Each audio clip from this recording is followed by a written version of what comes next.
남하로 태어나서 나라가 망하는 이 판국에 목을 찔러 죽지는 못할 망정 이따위 글을 쓰고 있는 게요. 최아무개가 이따위 더러운 글을 쓰려고 글 공부를 게을리하지 않았단 말이오. 어디 망고에 남을 명문장 한번 읽어봅시다.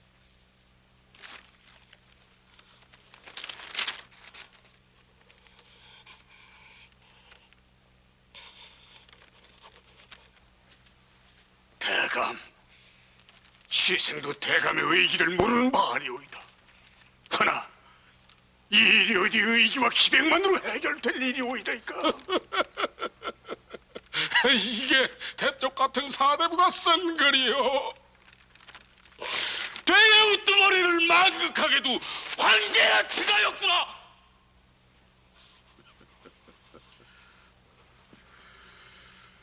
대감은 찢으시오. 죽는 건 내가 하리다.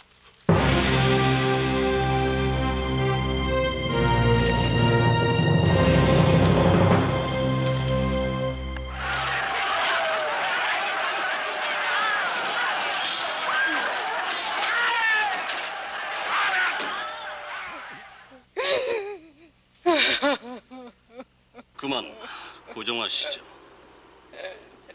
아주머니는 누구십니까? 난 병자호란데 이름 없는 조선 안악이오이다. 그런데 왜 여기서 울고 있습니까? 이것이 억울한 사람 한풀이 해주는 곳이라 해서 왔소이다. 꼭 그렇다고 할 순 없지만 비슷한 일을 하는 곳이긴 합니다. 그래, 무슨 억울한 일을 당하셨습니까? 오죽하면 저승에도 들지 못하고 구천을 헤매는 신세가 됐겠소. 난 병자년에 있었던 날을 통해 지아비와 자식을 오랑캐의 칼날에 모두 잃었답니다. 그거 참 안 되겠. 그럼 아주머니께서는 오랑캐의 만행을 탄원하고 싶으신 건가요? 아니오이다. 지아비와 자식의 목숨을 앗아간 것은 오랑캐라 하나 그리 된 것은 아무 방비 없이 말싸움이나 일삼으며 망할 날만 기다리는 높은 나리들의 탓이라 알고 있어있다. 이보시오 젊은이, 날를 통해 헛되이 목숨을 잃고 포로가 된 사람은 누구였죠? 임금이 몽진한 마당에도 한마음이 되지 않고 싸우자느니 화친하자느니 말싸움만 계속한 최명길, 김상원 그 두 양반의 잘잘못을 가려주시오.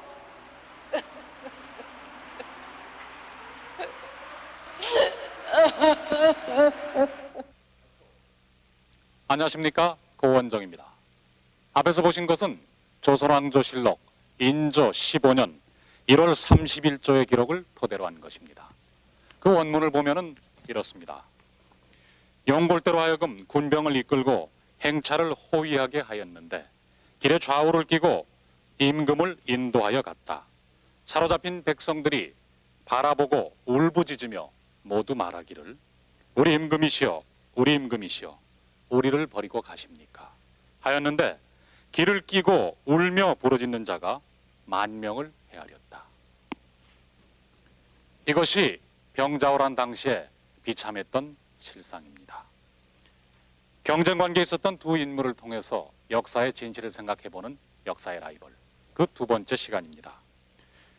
오늘은 그 주인공들을 역사의 전면에 내세우기 위해서 가상의 무대를 마련해 보려고 합니다. 오늘의 주인공은 김상헌과 최명길입니다. 이 두 사람은 청나라가 조선을 침략했던 1636년 병자호란 당시 청과 화친을 해야 한다는 주화파와 끝까지 싸워야만 한다는 척화파로 의견이 맞섰을 때 각각 그 전면에 섰던 사람들입니다. 당시의 인조임금은 청과 조선의 관계를 임금과 신하, 즉 군신 관계로 인정한 채 항복을 하게 됩니다. 결국 주화파의 의견을 따른 셈이죠. 훗날의 사가들은 이를 치욕의 역사로 기록하고 있습니다. 그리고 당시 목숨을 걸고 싸워야만 한다고 주장했던 김상헌을 절개를 지킨 충신으로, 그리고 최명길은 그 반대로 평가하기도 합니다. 오늘 이 시간에는 과연 이 같은 평가가 얼마나 옳은 것인지 한번 살펴보려고 합니다. 이야기를 시작하기 위해서 그 두 사람을 역사의 무대 위에 모셨습니다. 지천 최명길 선생이시죠? 그렇습니다. 지천 선생께서는 광해군을 몰아내고 인조를 독립했던 소위 인조반정 때 쿠데타 세력의 한 사람으로 참여를 하셨죠. 그렇소. 왕조 시대에 그런 쿠데타를 도모하는 일이 그렇게 쉽지는 않았을 텐데요. 아무리 왕이라고 하지만 어머니 격인 인목 대비를 패모시키고 형제를 죽게 만든 죄는 어떤 명분으로든 정당화될 수 없다고 생각했기 때문이요. 지금 명분이라는 말씀을 하셨습니다. 그렇지만 선생께서는 정묘, 병조란 당시에는 오히려 명분을 버리고 실리, 즉 강화를 주장하지 않으셨습니까? 한 나라의 정치와 같은 큰 문제를 다룰 때 지나치게 원칙에 얽매이다 보면 일을 그르치는 수가 많다고 봅니다. 당시 조선은 어떤 전장도 수행할 준비가 되어 있지 않았어요. 버티면 버틸수록 피해가 클 수밖에 없었습니다. 청음 김상헌 선생은 인조반정에 직접 참여하지는 않으셨죠? 공신 세력이 아니어서 반정에 참여할 계제는 아니었으나 반정 명분에는 공감하고 있습니다. 태모나 형제 사례는 물론이고 부모 나라인 명을 제치고 변방 오랑캐 후군과 더 가까이 지내려는 양다리 외교도 의리상이 있을 수가 없습니다. 지금도 그렇겠습니다만 정치와 외교에서 의리라는 것이 과연 그렇게 중요합니까? 시대에 따라서 조금씩 다르겠지만은 명분과 의리는 만사의 기본입니다. 위기가 닥쳤다고 해서 절회를 꺾고 임시 변통으로 살아남는 것은 사대부로서 취할 바 도리가 아니라고 믿었기 때문입니다. 근 400년이 지난 후에도 두 사람의 주장이 이렇게 팽팽합니다. 물론 약간의 나이 차는 있습니다만은 같은 시대를 살았던 그 두 사람이 같은 상황에서 이렇게 판이한 언행을 보였다면은 그 두 사람의 성장 과정이나 파벌 혹은 학문의 경향 등을 살펴보는 것도 두 사람을 비교하는 좋은 방법이 될 수 있을 것입니다.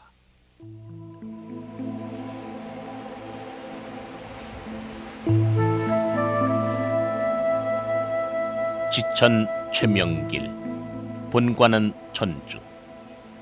그가 살았던 곳은 조선시대 가난한 선비들이 모여 살았던 한양 남촌의 한 동네 회현방이다.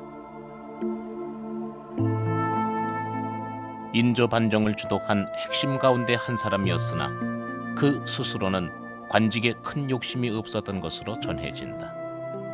허나 경력이나 학문 면에서 월등한 조건을 가지고 있었던 만큼 인조 반정을 성공시킨 뒤 불과 1년 만에 이조 좌랑에서 참의를 거쳐 참판에 이르는 파격적인 대우를 받는다.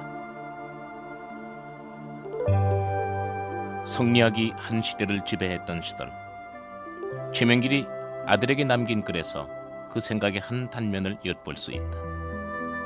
양명의 책에 이르기를 마음은 본래 흐르는 물과 같아서 한 곳에 오래 고이면 병이 날까 염려된다.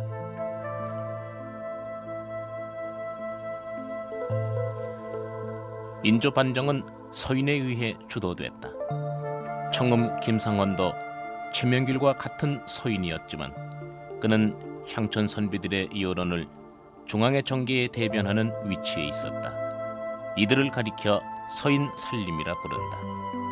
그들은 정치에 직접 참여하기보다는 이념과 원칙을 제시하고자 했으며 각종 정책을 놓고 반정 공신들과 대립하기도 했다.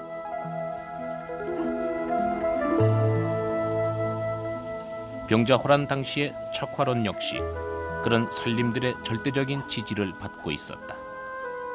한편 학문적으로는 이 성원의 학풍을 물려받아 기호 학파로도 불리며 그 흐름은 뒤에 예와 의리의 학문으로 발전해간다.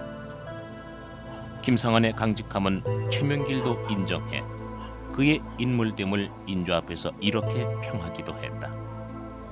상께서 병원이 있으실 때 어떻게 집에 들어가 편안히 있을 수 있겠는가 하고 골문 밖에서 유숙하곤 하니 이 또한 사람들이 미치지 못할 점입니다. 안동 김씨 60년 세도의 주역들이 한데 모여 살았던 옛 한성 장동터에는 아직도 그의 이름이 뚜렷하기만 하다. 그러면 여기서 당시에 좀 더 객관적인 상황을 알아보기 위해서 인조 임금을 모시고 얘기를 들어보겠습니다.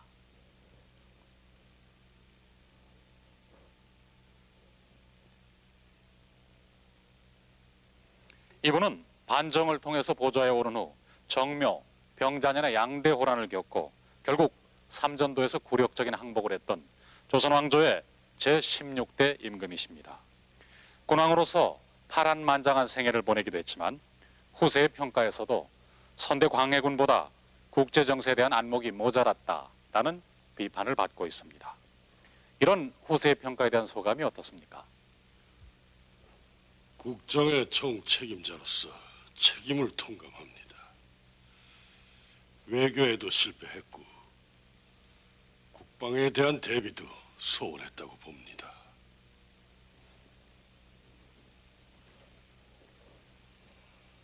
외교 문제가 언급된 김에 당시 동북아의 국제정세에 대해서 살펴보겠습니다. 그 당시 대륙에서는 명나라의 국정이 문란해져서 민중봉기가 잇따랐고 재정이 파탄지경에 이르는 등 명나라의 국군은 심각한 위기를 맞고 있었습니다. 이를 틈타서 만주 일대에서는 여진족이 후금이라는 나라를 세우고 우길승천의 기세로 그 힘을 키우고 있었는데 그들은 명나라를 정벌해서 중원을 차지하기 전에 우선 후방의 적이 될 수도 있는 조선을 먼저 침략해오게 된 것입니다. 선대인 광해조 때만 해도 소위 등거리 외교라고 해서 명과 후금과의 관계를 잘 조정했습니다만 반정으로 인조가 등극한 후에는 바로 그 반정의 명분 때문에 다시 명에 대한 기존의 사대 정책으로 외교 노선을 바꾸게 됩니다. 여기서 문제가 되는 반정의 명분이란 광해군이 오랑캐인 후금과 가까이 했다는 것이므로 인조 때는 의도적으로 후금을 멀리할 수밖에 없게 되는 것입니다. 이로 인해서 점점 그 세력을 키워가던 여진족으로부터 두 차례나 침략을 받게 됩니다. 적의 선봉이 압록강을 넘은 지 닷새 만에 강화도로 몽진을 했어. 이제 적의 본진마저 강화도에서 겨우 100리 떨어진 평산에 진을 쳤어. 아직도 승전을 날리는 파벌은 강간무소식이란 말이오. 이런 낭패가 있나. 후금을 배척해서 멀리하자고 입을 모으더니 그래 대비책 하나 생각해내지 못한단 말이오. 임진강의 군사가 이미 무너져 흩어질 형세에 있는데 강화도마저 함락되기라도 한다면 이는 국가의 패망과도 직결되옵니다. 한번 화친의 기회를 놓치고 나면 뒤에 후회해도 소용이 없는 일이옵니다.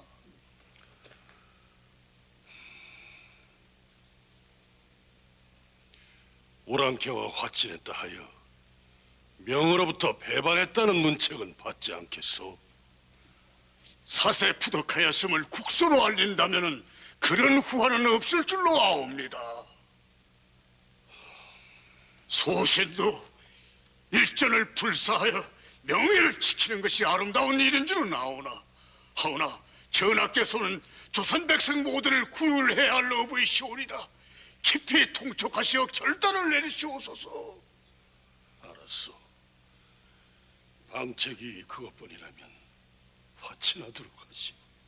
전하, 망극하옵니다.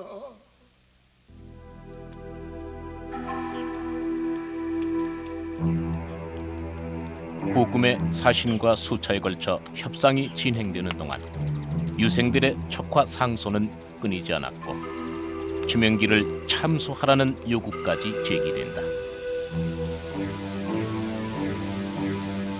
허나 양국 사이에 밀고 밀리는 줄다리기 끝에 3월 3일 결국 어렵게 화의가 이루어진다. 타결된 강화의 조건은 다음과 같다. 즉시 철병할 것, 다시는 압록강을 넘지 말 것, 양국은 형제국으로 칭할 것, 조선은 후금과 화약을 맺되 명예 대적하지는 않을 것.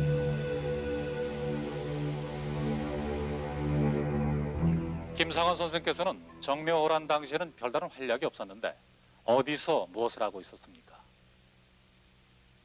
나는 그때 정기사신의 임무를 띠고 명나라에 있었습니다. 거기서 오랑캐가 침입했다는 소식을 듣고 부모 나라인 명의 원군을 정하기도 했었죠. 내가 그때 강화도에 있었더라면 변방 오랑캐와 화친을 맺는 일 따위는 목숨을 걸고라도 막았겠죠. 최명길 선생께서도 같은 생각이십니까? 그 일은 어느 한 사람이 그 자리에 있고 없고에 따라 좌지우지 될 문제가 아니었지요. 누가 있었다고 해도 대세의 흐름은 어쩔 수 없었다고 봅니다. 역부족인 줄 알면서도 의리와 명분을 위해 바위를 향해 몸을 던지는 게 사대부의 길이요. 난 그렇게 믿고 있소이다. 두 분의 주장이 여전히 팽팽합니다. 아무튼 정묘호란 때는 후금과 소위 사별동맹으로 형제의 의를 맺게 됩니다. 여기서 사별이란 것은 서로 맹세를 할 때 짐승의 피를 마시고 또 입가에 바르는 것으로 유목민족인 후금의 요구대로 백마의 피를 사용했다고 합니다. 조선을 굴복시켜서 형제의 의를 맺고 돌아간 후금은 그 후 훨씬 무리한 요구를 계속해옵니다. 배를 빌려달라, 그들에게 보내는 공물을 늘려라 하는 식의 요구들입니다. 뿐만 아니라 국호를 청으로 바꾼 뒤에는 그들의 왕을 황제로 칭하고 조선에서도 마찬가지로 황제로 불러주도록 강요합니다. 이는 청과 조선과의 관계를 지금까지의 대등한 관계에서 임금과 신하, 즉 군신의 관계로 바꾸도록 강요하는 것이었습니다. 형제의 나라라는 관계까지는 그런대로 감수하던 척화파들의 목소리는 이를 계기로 다시 높아지게 됩니다.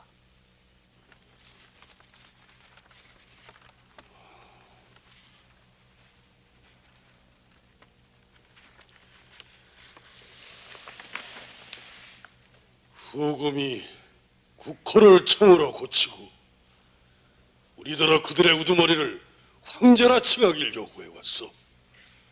이를 어떻게 처리하면 좋겠소? 이 일에는 간악한 모략이 숨어있음을 간과하지 마시옵소서. 오랑캐가 칭제할 경우 이는 오랑캐 스스로가 칭제하는 것이 아니오라. 우리나라 묘당에서 칭제하여 마지못해 황제가 된 듯이 선전하려는 술책인 게 분명한 줄 아옵니다. 그들의 의례적인 글에는 답을 하고 이치에 어긋나는 말은 거절해야 군신의 의리와 이웃나라의 도리가 둘 다 완전하게 될 것이옵니다. 그리고 화를 늦출 대책도 마련해야 할 것이옵니다. 지금은 병사와 군량이 모두 부족합니다. 맞서 싸운다 해도 비웃음과 모욕만 당하는 꼴이 되고 말 것이옵니다. 전쟁이 일어난 지 10년이 됐으나 저들과 교전이 없었으니 아직 그 강약이 판명되지 않았사옵니다.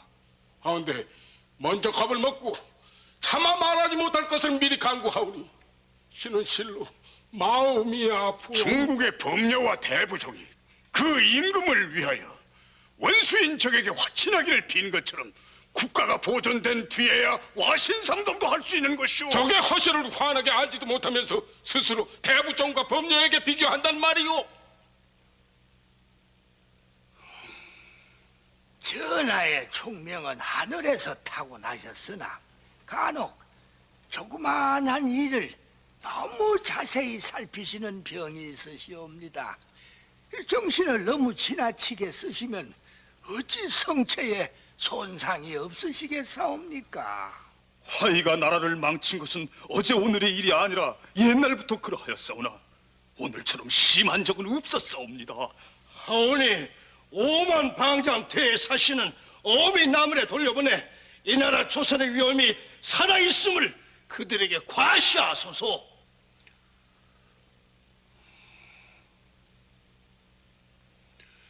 그리하도록 하라.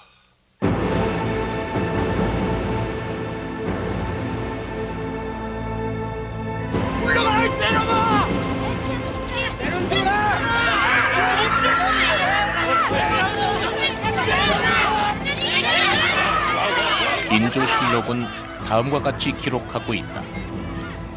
용골대 등이 그들을 받아들이지 않은 데 대해 성이 나서 문을 박차고 나간다.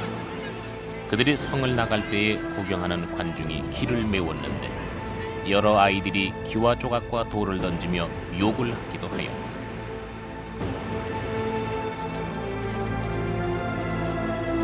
임금이 교소에 이르기를 내가 강약을 따지지 않고 의리에 의거 배척해 끊었는 바 전쟁의 화가 조석간에 닥칠 것이다. 생각이 여기에 이름에 후회한들 무슨 소용이 있으랴.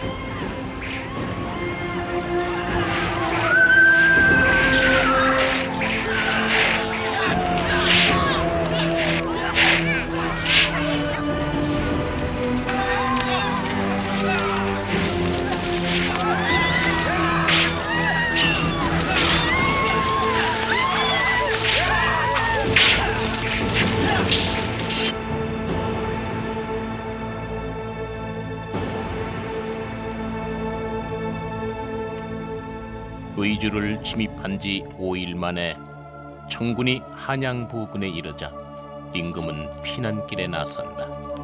한편 인조가 몽진길에 오른 같은 날 후에 사막서로 불려졌던 장령 홍익파는 청과의 화친을 극력 반대해서 청의 침략을 받게 했다는 책임을 물어 평양 서윤으로 좌천된다.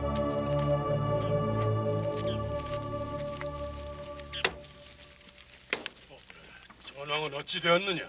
마부대가 이끄는 적의 선봉이 닷새 만에 한성지척에 이르렀습니다. 또한 적의 일거에 양화진 방어선이 무너지고 가호도로 가는 길마저 수백 개의 별기군들이 김포 양천강 앞에 진을 쳐서 가로막힌 줄로 아옵니다. 전황이 이리 되도록 어찌 그동안 한 번도 보고가 없었다 하더냐? 적의 공세가 하도 파죽지세라 달아나게 급급해서 보고가 없었던 줄로 알아요. 하면 김자점은 무엇을 했길래 양화진마저 그리 쉽게 무너졌단 말이냐? 아렵게 송구하오나 패배의 책임을 두려워하는 부장들이 싸우기도 전에 길을 터주고 몸을 피한 줄로 알아요. 이런 고의연.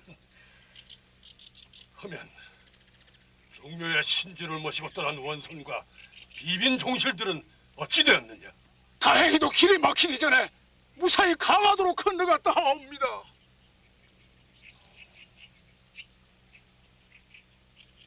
전하, 예서 지체하실 일이 아닌 줄로 아옵니다. 존엄을 아끼시어 어서 남한산성으로 피하시어 옥체를 보존하셔야 하옵니다. 전황이 이 지경이 되었다면 남한산성으로 가는 길인들 무사하겠소. 전하, 신이 적장과談判을 하여 시간을 벌어보겠사오니 어서 길을 재촉하옵소서. 고맙구려. 내 경을 믿고 산성으로 떠나리다. 여봐라, 말머리를 돌려서 길을 잡으렸다.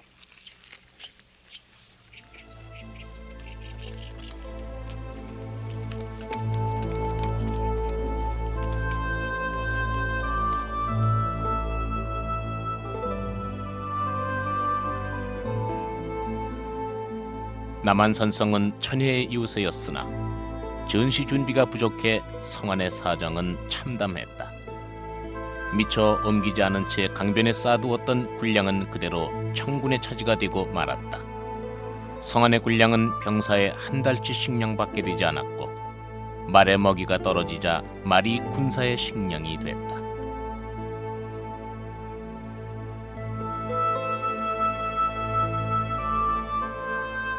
주요 요충지의 산성 중심 방어 전략도 산성을 피해 바로 진격해오는 청군의 전략 앞에 아무런 쓸모가 없었다. 산성 지원을 위해 나섰던 각도의 군사들도 차례로 패했다. 한겨울 임금마저 동상에 걸리는가 하면 성안에는 새벽닭 우는 소리마저 끊겨버렸다.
난 대청국 조송친정군 선봉장 마부대요 이시여. 나는 조선국 2조 판사 최명길이. 날 찾은 용건이 뭐요?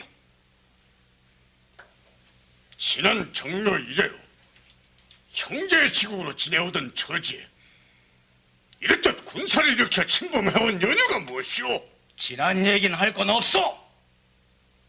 척화한 것은 조선이 먼저였으니. 게다가 우리나라가 총으로 국호를 고치고 칸께서 황제의 자리에 오르신 후 사실을 보내는데도 조선은 그를 박대해 내쫓지를 않았어. 이러고도 형제국이라 생색을 낼 수 있겠어? 나는 우리 황제를 대신해 이렇듯 형제의 의를 저버린 이유를 묻고자 하오. 오해시오. 우리는 결코 의를 저버린 적이 없소이다.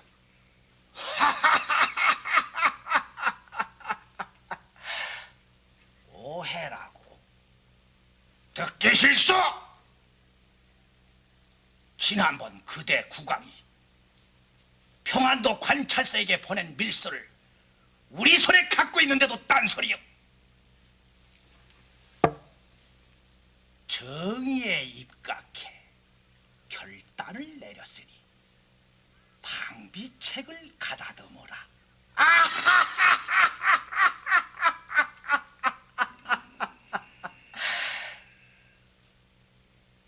화치를 계속하고 싶거든. 조선국 임금에게 그대로 가서 전하시오. 왕자와 대신을 볼모로 보내고 척화를 주장한 신하를 2-3명 묶어보내라. 그렇지 않고서는 우리 황제 폐하의 노여움을 풀기 어려우리라.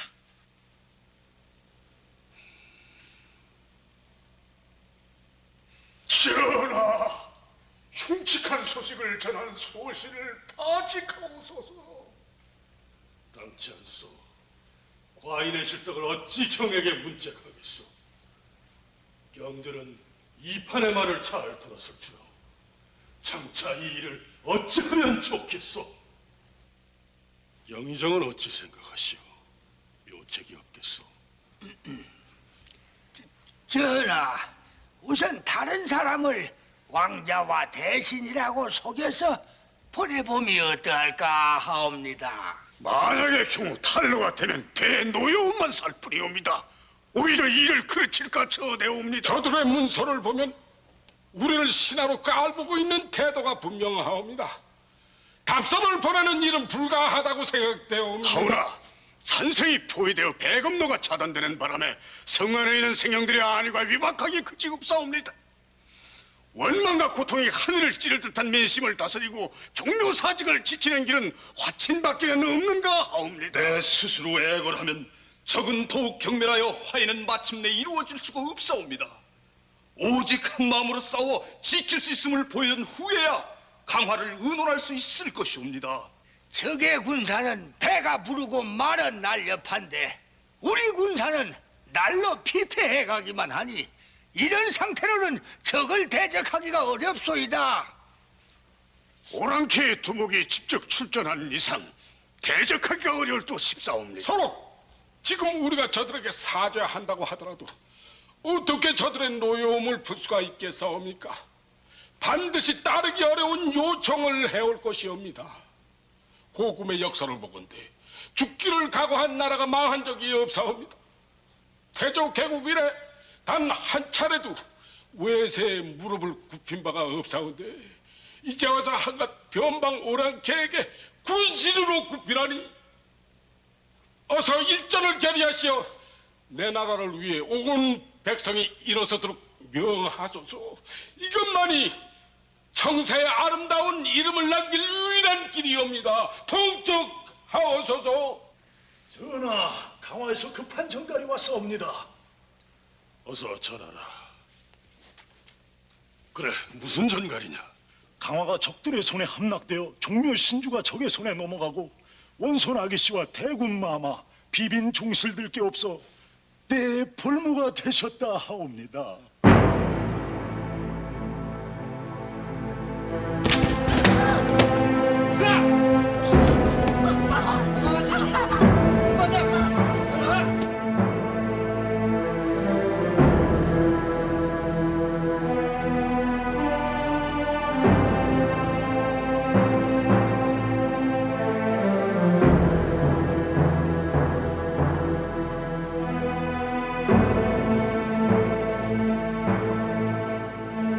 전하, 어서 결정을 하옵소서. 시각이 급하옵니다. 그리고 나서 신의 목을 치옵소서. 전하, 아니되옵니다. 화친만은 불가하옵니다. 통촉하소서. 여봐라, 내관 있느냐? 예, 이게 무슨 소리고? 아래옵기 황공하오나 꽤 포탄이 성 안에까지 떨어질 듯 싶사옵니다. 무엇이라고? 아바마마, 어서 결정을 내려주옵소서. 소자가 볼모로 가서 이 환란이 끝날 수만 있다면 소자 기꺼이 가겠사옵니다.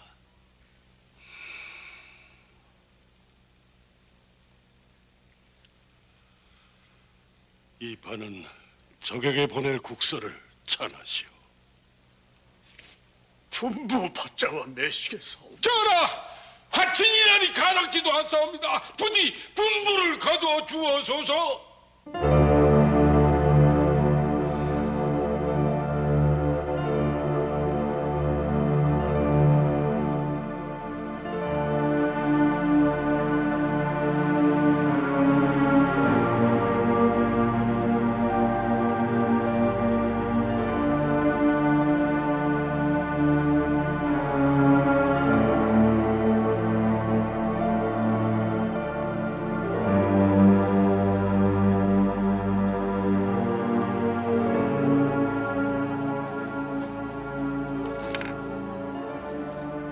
남하로 태어나서 나라가 망하는 이 판국에 목을 찔러 죽지는 못할 망정 이따위 글을 쓰고 있는 게요. 최아무개가 이따위 더러운 글을 쓰려고 글 공부를 게을리하지 않았단 말이오. 어디 망고에 남을 명문장 한번 읽어봅시다.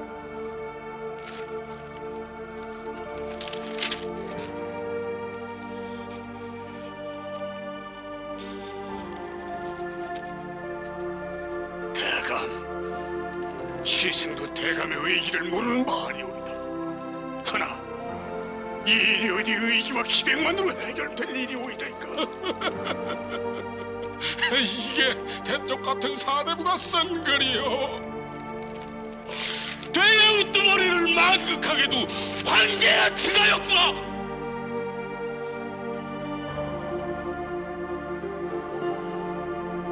가만 찢으시오. 죽는 건 내가 하리.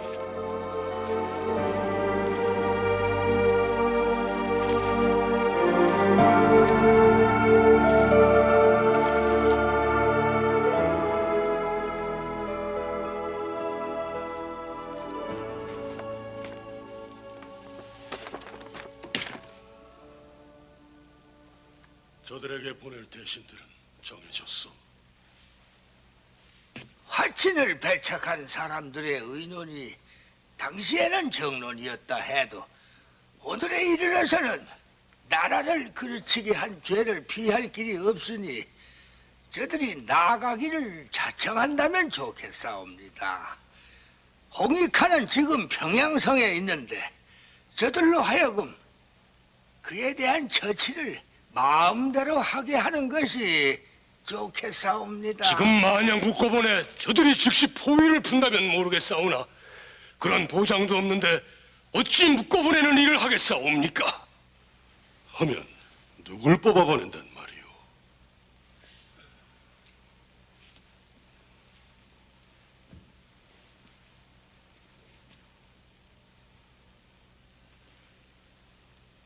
전 교리 윤집 삼가 아래오.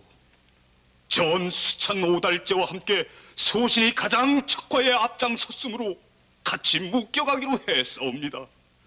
윤하여 주소서. 아니야. 아직 어린 너희들이 척합하의 우두머리라 하면 어불성설이니라. 어찌 내 너희들을 보내겠느냐.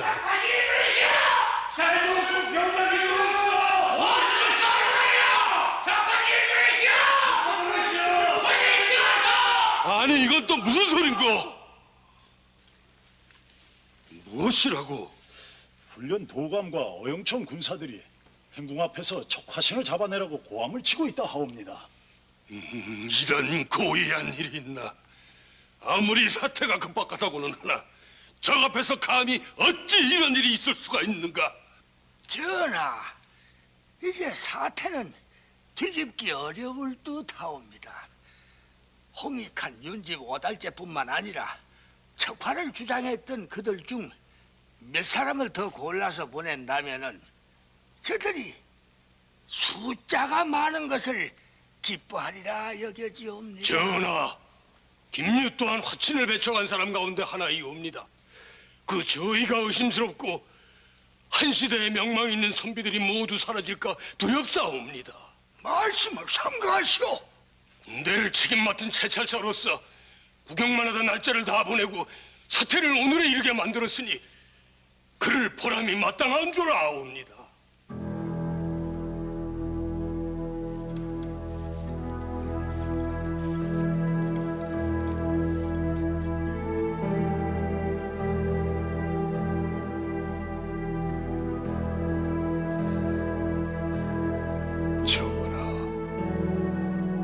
전하께 아직 인사드리고자 이렇듯 전하가 나리신 아름다운 조복을 입고 왔사옵니다. 전하, 만수무강하옵소서. 내 못나고 용렬하여 어린 너희들을 사지로 보내는구나. 이 한 목숨으로 나라의 이로움이 있다면 무엇이 아깝겠사옵니까? 나를 임금으로 여겨 이 외로운 성에 따라 들어왔다가 이지게 됐구나. 신은 자결하지 못한 것이 한스러웠으나 이제 죽을 곳을 얻었으니 무슨 유감이 있겠습니까? 만일 내가 변을 당하지 않는다면 너희들의 늙은 어머니와 처자는 내가 보살피. 이리 가까이 오너라. 내 친히 너희에게 술을 하사하리라.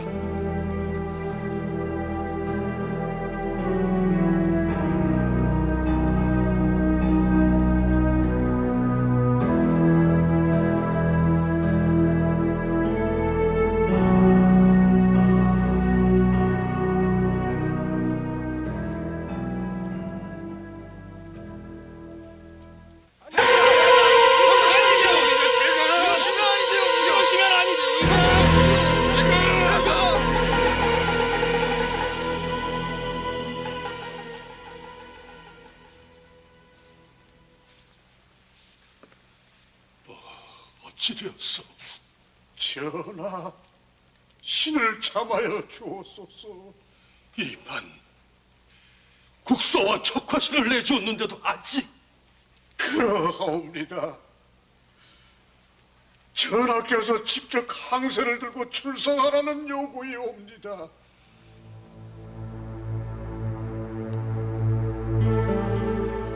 하는 수 없지. 항사를 쓰고 출상 준비를 망극하옵니다, 전하.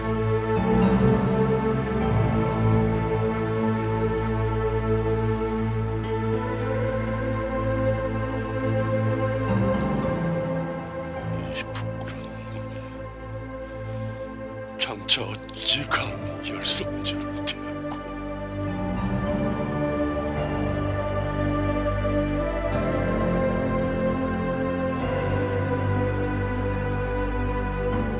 남한 선성을 나선 인조는 삼전도에서 청태종에게 3번 절하고 9번 머리를 조아리는 굴욕적인 항복의 예를 행한다.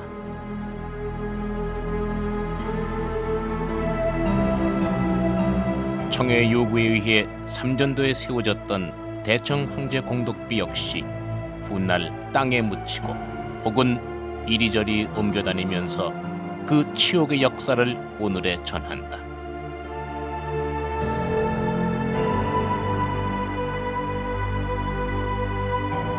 그리고 항복의 값비싼 대가 중에는 또 하나 척화신 삼학사, 홍익한 윤집 오달제의 이름을 빼놓지 못한다.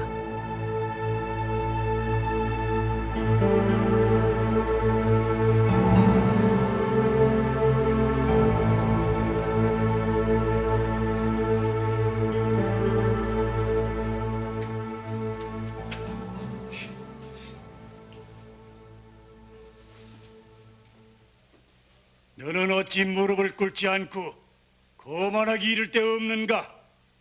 내 나라 상함에 꿇던 이 무릎을 내 어찌 너에게 굽히겠느냐? 너는 어찌 정묘의 맹약을 저버리고 척화하여 두 나라에 척이 지게 했느냐? 너희와 우리나라 조선은 일찍이 형제 매약을 맺었는데 스스로 황제라 칭하여 우리를 신하로 만들고자 한 것은 바로 너니라. 약속을 어긴 것은 바로 너지 내가 아니다. 허면 내가 어째서 황제가 될 수가 없느냐? 너는 명나라의 반역자니 황제가 될 수 없다. 이런 고의한! 너희 나라 형사는 난도질로 한다 하더라. 어찌 빨리 그리하지 않고 괴롭히느냐? 어서 나를 죽여라. 여봐라! 저놈을 끌어내어 당장 참수하렸다!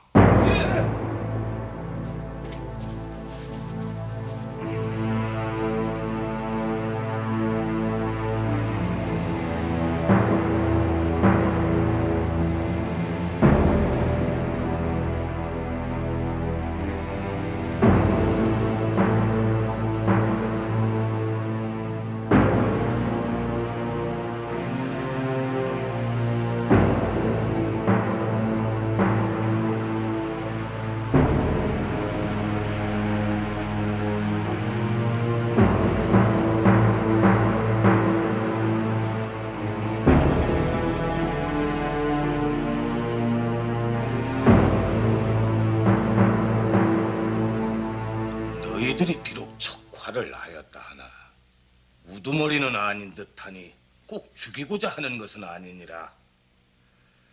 너희들 처자를 데려다 줄 터이니 우리 황제께 충성을 다하고 예서 살라. 그건 절대 불가한 일이다. 이제 와서 생환하여 임금과 노모를 본다면 죽는 것만 못하리라.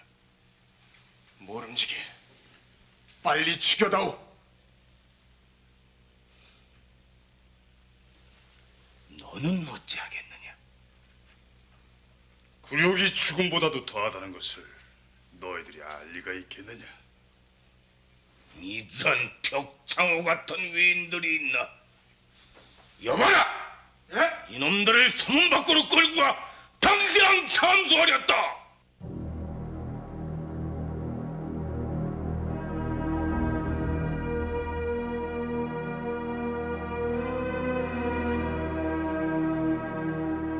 금술의 은혜와 정이 두텁더니 서로 만난 지 채 이태가 못 되었소. 내 삶을 점칠 수 없으니 부디 뱃속의 아이나 보살펴 주구려.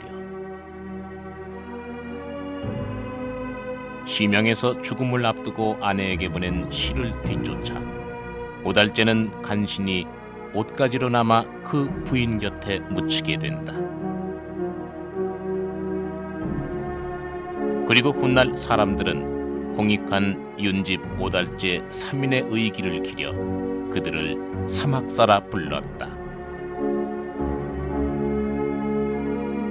전쟁의 와중에 촉화와 추화, 명분과 실리 사이를 오간 수많은 군상들 중에 사막사의 자리는 과연 어디쯤인지, 부박하여 이름나기 좋아하는 사람들이라는 그들에 대한 당대의 덧없는 평가만이 속절없이 그들의 집터 주변을 맴돌 뿐이다.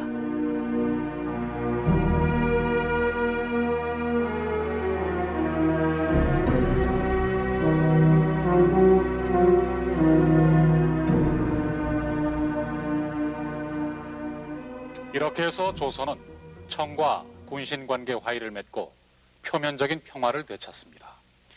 인조의 항복과 동시에 낙향했던 김상헌은 얼마 후 사막사처럼 청으로 끌려가는 신세가 됩니다.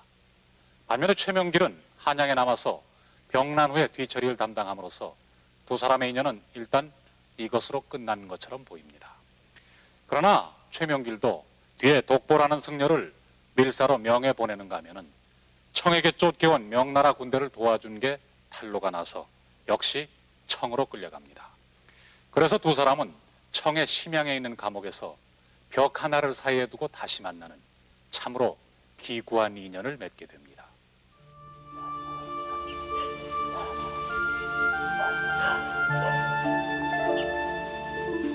인조가 청에 항복하던 그날, 김상헌은 고향으로 낙향. 그 후 임금의 계속되는 부름에도 응하지 않은 채 풍산의 청원루에 머물러 있었다. 멀수록 향이 더욱 맑다는 뜻을 주변 사람들이 청을 멀리한다는 뜻으로 넘겨짚을 만큼 척화에 대한 그의 태도는 변함이 없었다. 훗날 명을 정벌하기 위한 청의 병력 지원 요청을 물리쳐야 한다는 상소가 문제되어 1639년 그는 청으로 끌려가게 된다.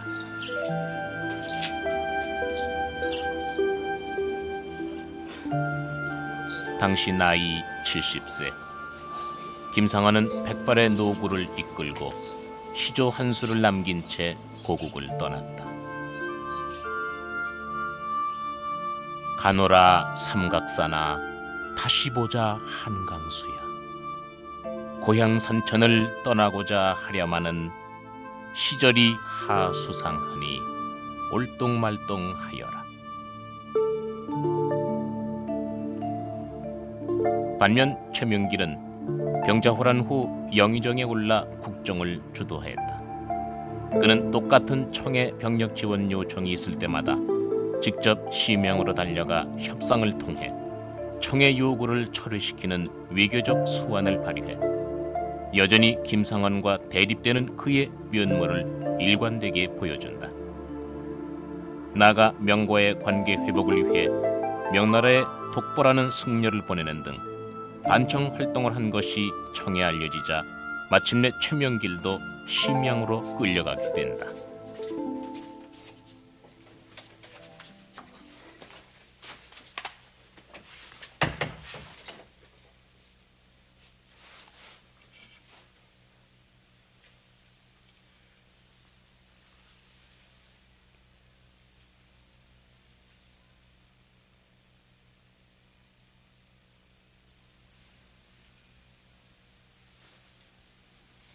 최대감은 부귀 영화를 누릴 줄 알았는데 예서 만날 줄 몰랐어.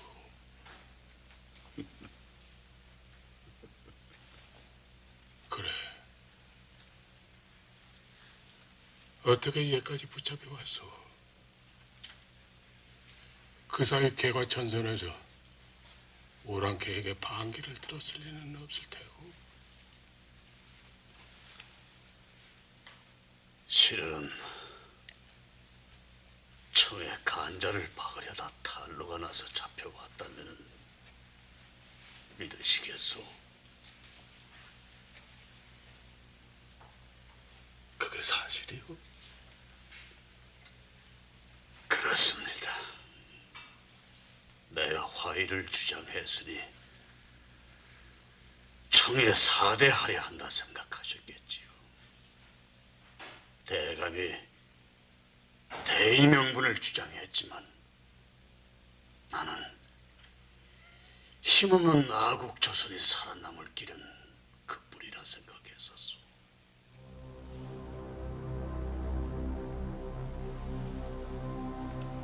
끓는 열탕이든 찬 얼음이든 모두 물이로다. 가죽 옷이든 삼백 옷이든 모두 같은 옷이로다.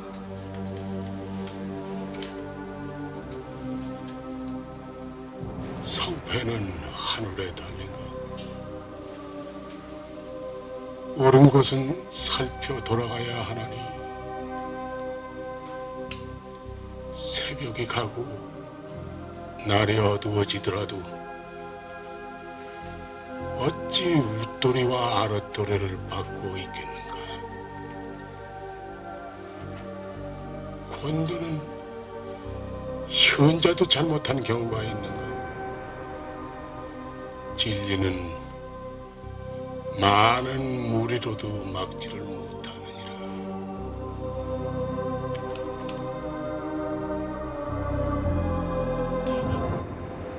내가 그동안 오해를 했던 것 같소.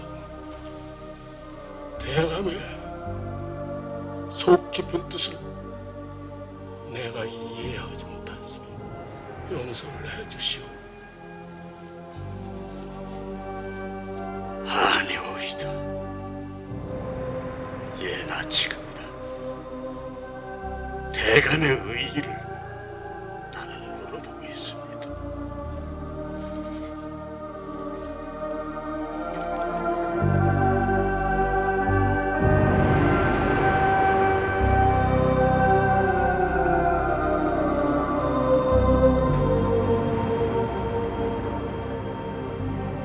지천집에는 김상원과 최명길이 주고받은 정겨운 대화의 내용이 기록되어 있다.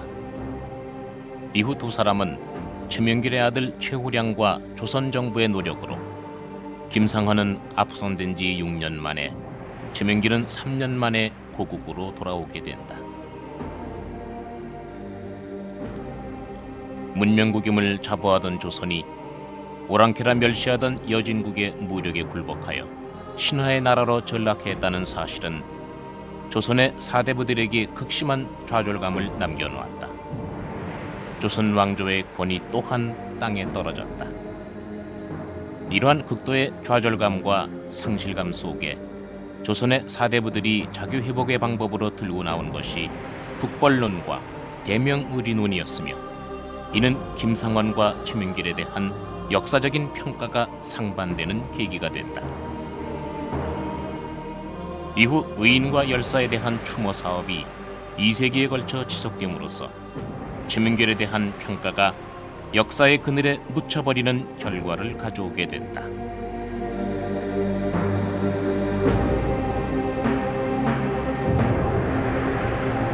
그러면 이 시간을 마무리하기 전에 두 분의 발언을 마지막으로 들어보도록 하겠습니다. 물론 천하에 큰 일이 없을 때는 일상의 일을 성실히 수행하면 그것으로 족합니다. 하나, 역경에 처했을 때는 목적을 위해서 편의상의 수단을 융통성 있게 사용해도 된다고 봅니다. 김상원 선생은 국방에 대한 적절한 대비책이 없이 명분만을 강조하는 것이 과연 타당하다고 생각하십니까? 적절한 대비책을 마련하지 못해 국가적인 수모를 겪게 한 점, 위정자의 한 사람으로서 그 책임을 통감합니다. 허나 어떠한 경우에도 최후까지 굽힐 수 없는 원칙이 있다면 그건 명분과 의리라고 봅니다. 한번 원칙이 무너지기 시작하면 끝이 없는 법이니까요. 들으신 대로 김상헌과 최명길 두 사람은 우리 역사상 매우 어려웠던 시절을 소신껏 최선을 다해서 살아냈습니다. 성리학의 규범이 국가관이나 세계관의 전부이던 그 시절에 김상헌은 다소 현실 감각이 떨어진다는 비판을 받기는 하지만 대쪽 같은 절개와 의리를 지킴으로써 오늘날까지 총절의 대명사로 불려지고 있습니다. 한편 최명길은 당대 그 누구보다도 현실 인식에 밝아서 다소 파격적이고 절개를 지키지 못했다는 비판에도 불구하고 지혜롭고 앞서가는 능력 있는 정치가였음을 인정해줘야만 할 것입니다. 명분과 실리, 이것은 근 400년 전에 김상헌과 최명길을 대립하게 했던 명제이지만 오늘날 현대를 살아가는 우리에게도 여전히 같은 질문이 던져지고 있습니다. 가정에서, 사회에서, 정치, 경제, 외교 무대에서 우리는 아직도 끊임없이 선택을 강요당하고 있습니다. 김상헌인가 최명길인가? 아니면은 제3의 또 다른 선택이 있을 수 있는가? 이것은 과거의 문제가 아니라 바로 오늘의 문제입니다.